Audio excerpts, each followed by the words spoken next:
Hey guys, it's Val. What's up? So today I'm going to be reading from this book, Josefina's Surprise, A Christmas Story. It's book 3 in the series and I'm going to be reading chapter 2. And as always, I have my miniature Josefina doll right here.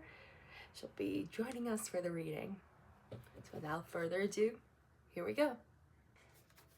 Chapter 2, Where is Nina? Josefina closed her eyes and tried to picture Nina. The last time Josefina had seen her, Nina was wearing a pale blue skirt. Her arms and legs were flat because some of her stuffing had fallen out, and her black yarn hair was tangled. Josefina clearly remembered Nina's lively black eyes and smiling pink mouth, and she was pretty sure she remembered a green sash tied around Nina's waist. I'll just keep my eyes sharp for any bit of green or black or pale blue, Josefina thought. Nina has to be somewhere. The first place Josefina looked was in the room she shared with Clara and Francesca. Standing on tiptoe, Josefina ran her hands along all the high shelves built into the walls. She looked in corners, under blankets, and behind the trunk that Clara and Francesca kept their clothes in. No Nina. Josefina opened the trunk to search inside. Clara's clothes are folded neatly and stacked in precise piles. Josefina looked between them and under them, but saw nothing. Francesca's clothes were loosely folded and piled in the trunk in such a haphazard way that Josefina had to dig through them. She did find a missing stocking, a broken button, and a hair ribbon that Francesca had loudly complained about losing. But she didn't find Nina. Josefina sat back on her heels and sighed. Where is Nina? She wondered. It was a question she asked herself hundreds of times a day as Christmas came nearer. No matter where she was or what else she was doing, Josefina was looking for Nina. She started searching early in the morning when the snow on the mountains still had its cool blue glow, and she wouldn't stop until the late afternoon when the sunset made the snow look rosy.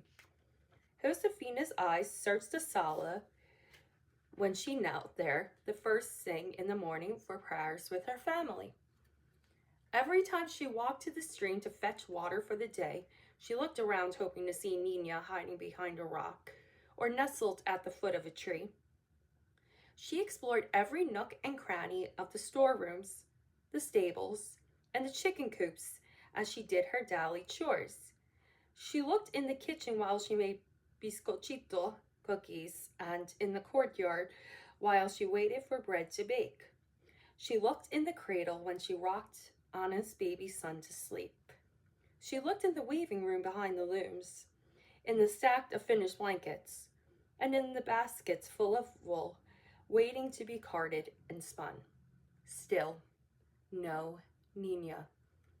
In desperation, Josefina even searched the goat's pen. You haven't eaten Nina, have you? She asked her old enemy Floricita.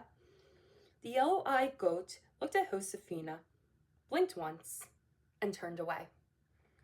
Josefina tried hard not to be discouraged, even though she soon felt as if she had searched every inch of the rancho. Then one day, Josefina and her sisters and Tia Dolores were invited to Senora Sanchez's house. Josefina was glad to go. She knew Clara and Margarita Sanchez used to play dolls together. Maybe that's where Nina was. At least it was a new place to look. Buenos dias. Please come in, said Senora Sanchez as she welcomed everyone to her house. Almost all of the women and children from the village were there. The women had brought with them scraps of cloth and paper. They were using them to make flowers for ramilletes to decorate the church on Christmas Eve. Tia Dolores had brought some yellow material that was left over from the new dress Josefina had made for herself. Senora Sanchez was a stout, good-hearted woman who was well known for being generous and neighborly. She'd been a special friend of Mama's. They used to visit back and forth to share food and news and advice. Senora Sanchez always had time to sit and talk, and yet she seemed always to have something delicious cooking on the hearth, and her house was as neat as a pin. Mama used to say she didn't know how Senora Sanchez did it, but Senora Sanchez's house wasn't neat today. The women were gathered in the kitchen around the bright jumble of colored scraps. Josefina searched the kitchen with her eyes, hoping to see Nina. There was no doll to be seen, but Josefina couldn't help smiling at the pile of finished ramilletes. It looked as if a flower garden were blooming right there in the middle of Senora Sanchez's kitchen. Josefina turned to Tia Dolores. The ramilletes remind me of the flowers Mama planted in our courtyard, she said. Josefina, your Mama would be pleased with the way you've cared for the flowers she's planted, said Tia Magdalena, who was Josefina's godmother. All the women murmured in agreement. Things grew well for your Mama, said Senora Lopez. Of course they did, said Senora Sanchez, and no wonder.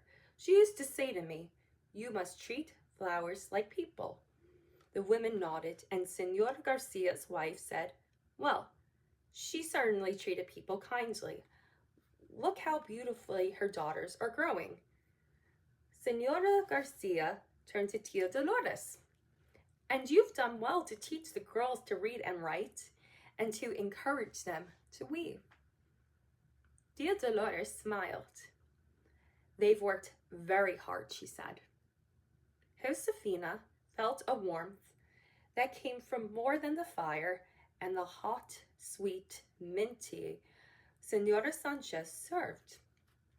She had known these women all her life, as far back as she could remember. They'd helped her when she was a fat-legged toddler, always underfoot, and falling down just like the toddlers there today. They'd known her when she tagged along, watching Clara and Margarita play dolls back before Nina disappeared. When Mama died, all of these women had lost a dear friend. Josefina knew they'd never forget Mama any more than she herself would. Look, said Francesca. She held a cloth flower behind one ear. It was made of the yellow material that Tia Dolores had bought. Francesca twisted her skirts and swirled around gracefully, as if she were dancing. Everyone laughed. Anna said, the flower looks pretty in your hair, Francesca, but it'll look just as pretty in the church on Christmas Eve. We'll put the ramilletes in an arch over the altar, said Senora Garcia to the girls. And we'll put the cloth your Mama made on the altar. Didn't she have a fine hand for cochla embroidery, said Tia Magdalena. No village in New Mexico has a lovelier Christmas altar cloth. Senora Sanchez turned to her daughter Margarita, who was going to be Maria in Las Posadas this year. Sing for us, Margarita, she said. Sing the lullaby we always sing on Christmas Eve. Josefina held her breath while Margarita sang. Sleep, my beautiful baby, sleep, my grain of gold. And everyone but Josefina joined in. The night is very cold, the night is very cold. This time, the lullaby didn't make Josefina cry. Instead, as she listened, Josefina thought, a song like this must go straight up to God, like a prayer. With all her heart, Josefina wished she had the courage to be Maria in Las Posadas this Christmas. But with all her heart, she was sure that she did not. The December afternoon was short. The weak winter sun slid down behind the mountains early, and it was nearly dusk when Papa came to walk home with Tia Dolores and the sisters. He had been to the church to get the trunk that had the Christmas altar cloth in it. Senora Sanchez beckoned to Josefina. Come with me, she said. I have something for you and your sisters. to thank you for the chilies. Josefina followed Senora Sanchez outside. She was very surprised when Senora Sanchez handed her a little cage made out of bent wood. Inside the cage, there was the plumpest, prettiest black and white hen Josefina had ever seen. "Oh, Senora Sanchez!" Josefina exclaimed. "Gracias." Senora Sanchez beamed a generous smile. "She's a vain little hen. Very proud of herself, I'm afraid," she said. "But she has reason to be proud. She lays very fine eggs. I thought you and your sisters could raise her chicks to increase your flock. I know you'll take good care of her." Josefina thanked Senora Sanchez again.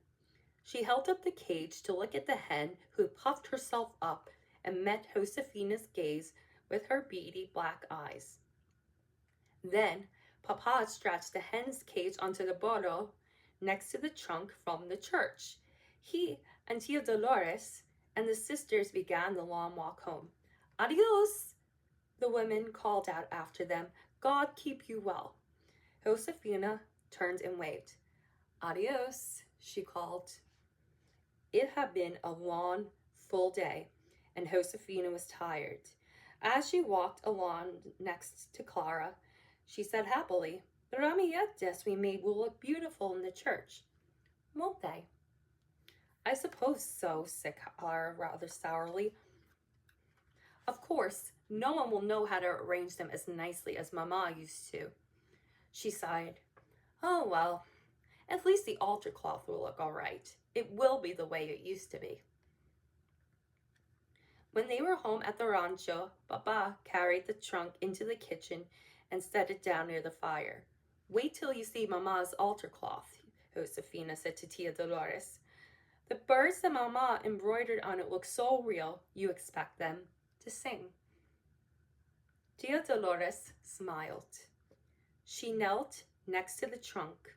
Papa and all the sisters crowded around, peering over her shoulders as she lifted the lid. Tia Dolores lifted the altar cloth out of the trunk, and they all looked at it. For a moment, no one said anything. Then Papa pulled his breath in sharply, as if something had hurt him. Without a word, he turned and left the room. Josefina was confused. What was this torn, bedraggled cloth in Tia Dolores' hands? This cloth looked like a rag. It was chewed by mice. It smelled of mildew. It was water-stained and dirty. It couldn't be Mamma's beautiful embroidered altar cloth. But it was. "Oh no," said Anna, sounding miserable. "Water from the flood must have rotted the leather of the trunk so that mice and dampness got in. Just look at the damage that's been done." "It's ruined," Clara cried out. "It's ruined, just like Christmas." She rushed from the room. The door slammed behind her, and the whole room and everyone in it was shaken. It wasn't like Clara to act like that. Her words echoed in Josefina's head. "It's ruined, just like Christmas." The knot inside Josefina tightened again. Just when Josefina had begun to hope that this Christmas might be happy, this had to happen. The beautiful altar cloth Mamma had made so lovingly was destroyed, and hurt Josefina to look at it on Tia Dolores' lap. Tia Dolores unfolded the altar cloth slowly, never minding the dirt and mildew that soiled his skirt. The more she unfolded it, the more damage Josefina saw. Francesca lifted one corner using just the tips of her fingers. "Just look," she said. "It's in shreds." Anna sighed. "I'm glad Mama's not here to see this," she said. "It would break her heart."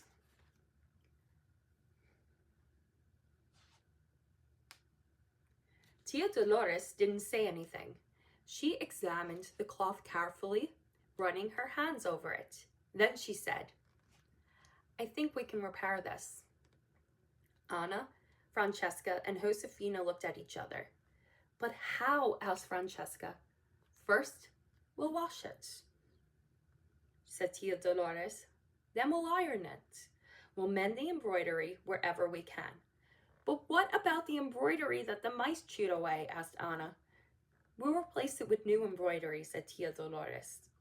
Francesca looked doubtful. We'll need Clara for that, she said. Mama taught us all kolka embroidery, but Clara's the best. She's the only one who's even close to doing kolka as well as Mama.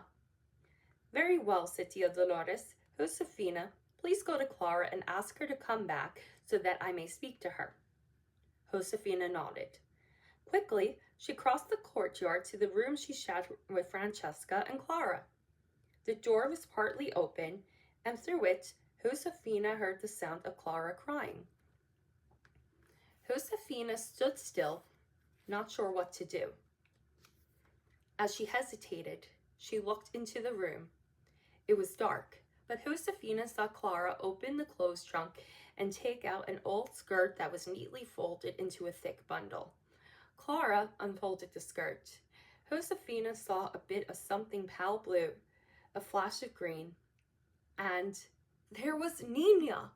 Josefina gasped in surprise and bewilderment. Clara had Nina. The doll had been hidden in Clara's trunk all this time. Josefina took one step into the room and then stopped short when she saw Clara bury her face into Nina and sob. Clara cried as if her heart were broken, and she held on to Nina as if the doll were her only comfort in the world. Josefina turned away quietly so that Clara wouldn't hear her. When Josefina got back to the kitchen, Anna and Francesca were gone. Tia Dolores was alone, still holding the altar cloth. Is Clara coming? Asked Tia Dolores. I don't know, stammered Josefina. Tia Dolores looked confused. She asked, Didn't you speak to her? No, said Josefina. Suddenly she burst out, Tia Dolores, Clara has Nina. I saw her. The door was open a little, and when I looked in, I saw Clara holding the doll. Josefina spoke as if she could hardly believe what she had seen. Clara has known where Nina is all along. She's been keeping her for herself. Tia Dolores put the altar cloth down and took both Josefina's hands into her own. I'm not sure I understand it, she said slowly, but I think Clara misses your mama very, very much. Your mama made Nina, and she made a new dress for her every Christmas. So Nina is a way for Clara to feel close to your mama. She's a comfort. Clara needs her. But why did she pretend she didn't know where Nina was? Asked Josefina indignantly. That wasn't true. Do you remember the other day when you told me how you're not ready to be Maria in Las Posadas? Tia Dolores asked. Josefina nodded. Well, Clara is not ready to give you Nina. That's why she's hiding her, said Tia Dolores. She looked at Josefina's long face and tried to cheer her. At least we know that Nina isn't lost. She's safe. That's good, isn't it? I guess so, Josefina admitted grudgingly. But when will Clara give her to me? Will Nina ever be mine? Tia Dolores sighed. I don't know, she said. No one knows, probably not even Clara. It may take a long time. She put Josefina's hands aside and picked up the altar cloth again, just as it'll take time to repair this altar cloth. But we'll do it. The sooner we begin, the better. Tia Dolores tried to tease a smile out of Josefina. What do I always say? She asks.